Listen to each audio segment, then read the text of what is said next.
يا الله، السلام عليكم ورحمة الله وبركاته. يقولون المالكي سلم سبايكر للدواعش. طيب نجي وياكم، عرضكم هم سلم المالكي، عرضكم هم سلم المالكي للدواعش. خلي واحد يجاوبني. زين انتم وصمة عار ذولا جماعتنا الشيعة، ايش بيكم فاكين علوكم ومصدقين باللي يحكي؟ بس اريد افتهم ايش بيكم. هسه المالكي سلم سبايكر، اعراضكم انتم الغربيه هم سلمها للدواعش. بس العتب مو عليكم، العتب على الشيعة اللي فاكين حلوكم وياكم ومصدقين بحكيكم. منطيح الله حظكم. شكو واحد يبغض المالكي ويحكي على المالكي، خليه يروح يسال ماما. هو اكو غير المالكي مشي الدوله؟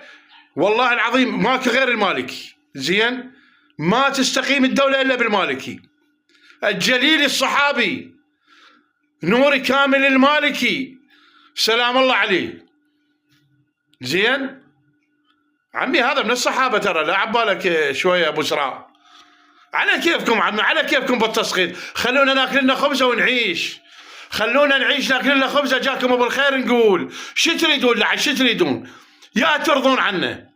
يعني هسه لو اجيب لكم امام ونص ما ترضون عن العراقيين. واقعين له بالتواصل الاجتماعي، هذا قتل سبايكر وهذا الصقلاويه وهذا 2014. من طيح الله حظكم. زين، قسما بالله العظيم اللي يحكي بهذا الكلام والله العظيم المرأة احسن من عنده. عمي شو تريد؟ خلونا نعيش. الرجال جاي بقوه وجاي يفيد الشعب. ايش بيكم؟ سبايكر سلم سبايكر جزلهم الفرقه كان بقتها القذره ولازمتهم، وطلعوا من البيبان وطلعوا وكتلوهم على الشارع. هم قالوا طلعوا الفرقه القذره اللي هسه حاليا الفرقه الذهبيه وهم بحمايتها، وقال لهم بابا لا تطلعون، وموجوده الفيديوهات موثقه.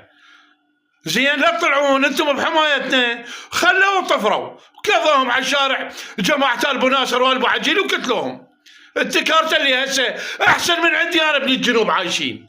زين، ايش بيكم عمي؟ تكافي كافي. سلم الموصل، لن على ابوكم لا حتى الموصل. اكو خيانات. زين، بس انا وهذا كلام موجه للسيد المالكي ابو سراء، الحاشيه مالته كلها قلعها. ذول اللي يسببوا لك هذا الكلام كله، الحراميه، الادبسزيه، اللي ياخذون باشكال وانواع. ما اريد احكي اتطرق غير كلام.